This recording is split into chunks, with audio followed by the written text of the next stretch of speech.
Dominus vobiscum.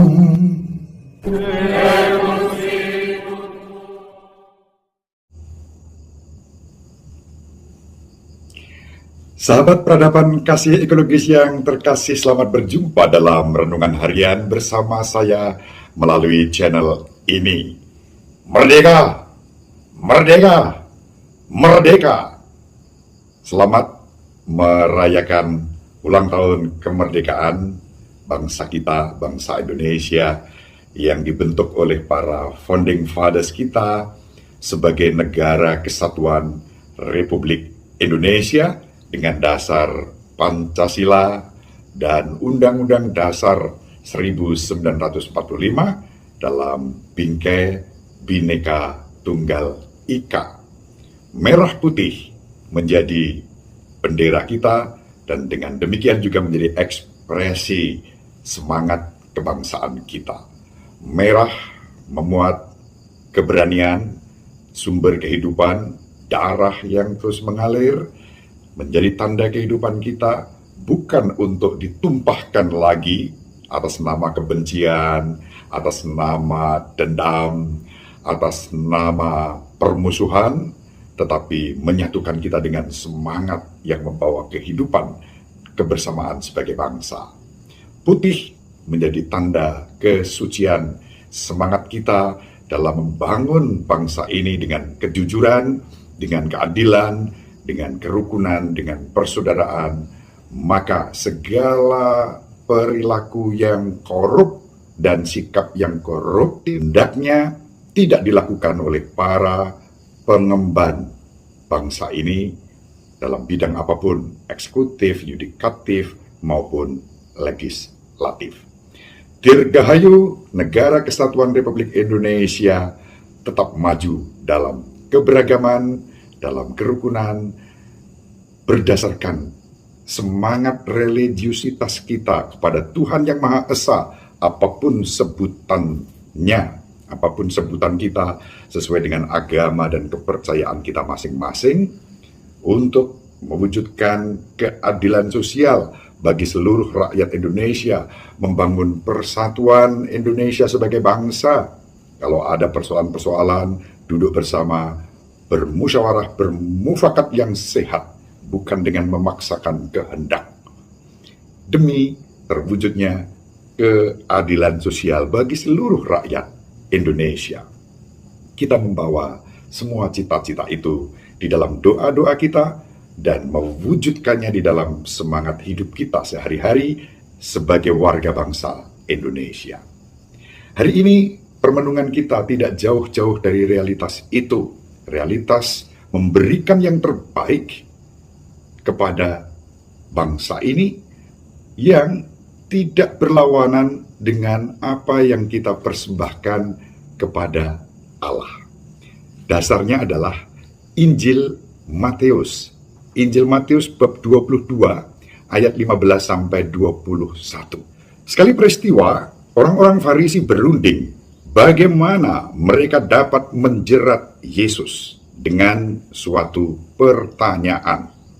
Mereka menyuruh murid-murid mereka bersama-sama para pendukung Herodes bertanya kepada Yesus, "Guru, kami tahu Engkau seorang yang jujur dan dengan jujur mengajarkan jalan Allah, dan Engkau tidak takut kepada siapapun juga, sebab Engkau tidak mencari muka. Katakanlah kepada kami pendapatmu. Bolehkah membayar pajak kepada Kaisar atau tidak?" Tetapi Yesus mengetahui kejahatan hati mereka. Ia lalu berkata, "Mengapa kamu mencobai aku, hai orang-orang munafik? Tunjukkanlah kepadaku mata uang untuk pajak itu." Mereka membawa suatu dinar kepada Yesus. Yesus pun bertanya kepada mereka, "Gambar dan tulisan siapakah ini?" Jawab mereka, "Gambar dan tulisan Kaisar." Lalu kata Yesus kepada mereka, "Berikanlah kepada Kaisar apa yang wajib kamu berikan kepada Kaisar, dan kepada Allah apa yang wajib kamu berikan kepada Allah." Demikianlah sabda Tuhan. Terpujilah Kristus.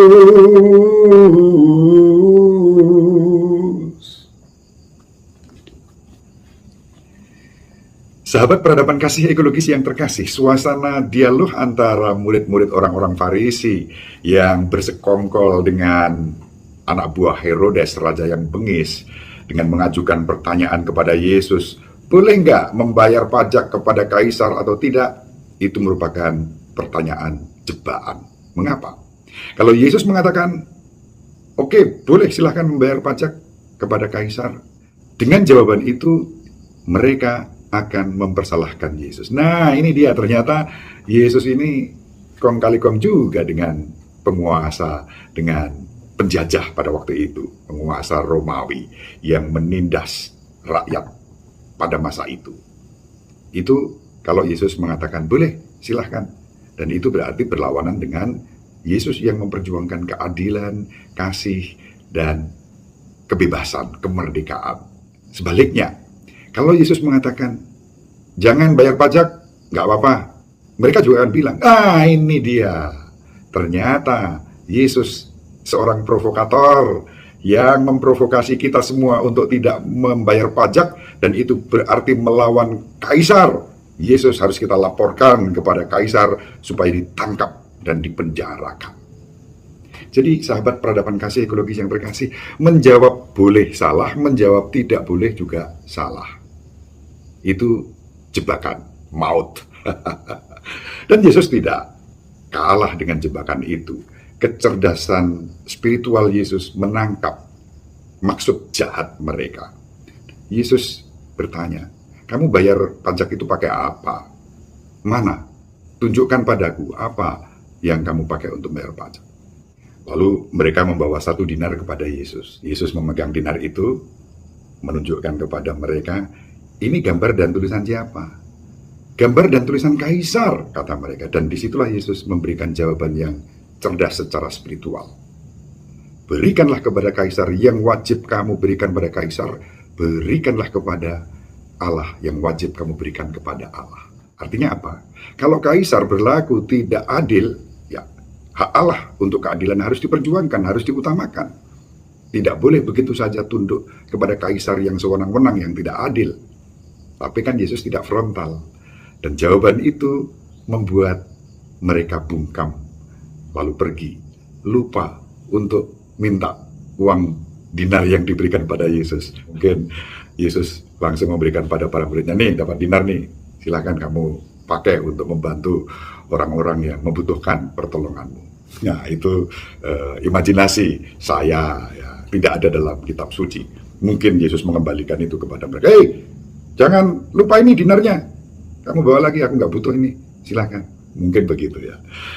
Sahabat peradaban kasih yang terkasih, dalam konteks Dirgahayu, ulang tahun kemerdekaan bangsa kita sebagai negara kesatuan Republik Indonesia, setelah kemerdekaan dibentuk sebagai negara kesatuan Republik Indonesia, pada ulang tahun yang ke-76 ini, kita diajak untuk memberikan yang terbaik untuk bangsa ini, tetapi jangan lupa yang kita berikan yang terbaik untuk bangsa, untuk pemerintah, tidak boleh berlawanan dengan kehendak Allah. Kemanusiaan yang adil dan beradab, persatuan Indonesia, musyawarah mufakat, keadilan untuk seluruh rakyat Indonesia tidak boleh berlawanan dengan sila pertama, ketuhanan yang Maha Esa. Justru bersumber dari semangat religiusitas menyembah Tuhan yang Maha Esa. Apapun agama dan kepercayaan kita, itu harus diimplementasikan melalui kemanusiaan yang adil dan beradab, mewujudkan persatuan, mewujudkan satu musyawarah yang sehat demi keadilan seluruh rakyat Indonesia. Dengan mewujudkan itu, kita memberikan kepada Kaisar yang wajib kita berikan pada Kaisar, dan kepada Allah yang wajib kita berikan kepada Allah. Kalau meminjam kalimat yang dipakai oleh pahlawan nasional yang juga Uskup Agung Semarang, yaitu Monsinyur Alberto Sugio Pranoto, kita katakan 100% Indonesia, 100% Katolik. Itu bagi kita yang Katolik. Tentu bagi semua orang sesuai agama masing-masing tetap berlaku 100% Indonesia, 100% Islam, misalnya untuk yang beragama Islam, 100% Indonesia, 100% Hindu untuk yang beragama Hindu, 100% Indonesia, 100% Buddha untuk yang beragama Buddha, 100% Indonesia, 100% Kristen, apapun denominasinya, yang beragama Kristen, Protestan, 100% Indonesia, 100% Konghucu untuk yang beragama Konghucu, 100% Indonesia, 100% dengan penghayatan kepercayaan masing-masing, apapun kepercayaan panjenengan bagi yang menghayati penghayat kepercayaan. Dengan demikian ada keseimbangan antara hidup berbangsa dan hidup beragama. Keseimbangan antara yang sekular dan yang spiritual, keseimbangan antara yang bersifat kebangsaan dan bersifat keagamaan. Dengan begitu, bangsa kita akan maju. Mari kita bersatu mewujudkan kesejahteraan. Dan untuk para penguasa dari pusat hingga daerah, semoga kepedulian-kepedulian untuk menjaga semesta dan sesama kita terus menjadi pilihan-pilihan yang diperjuangkan lebih dari semua yang lain. Salam sehat, tetap semangat, jangan lupa bahagia. Merdeka! Merdeka! Merdeka! Terima kasih.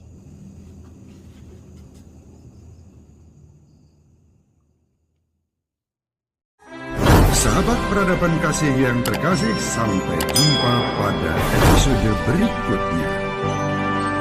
Terima kasih atas kebersamaan kita.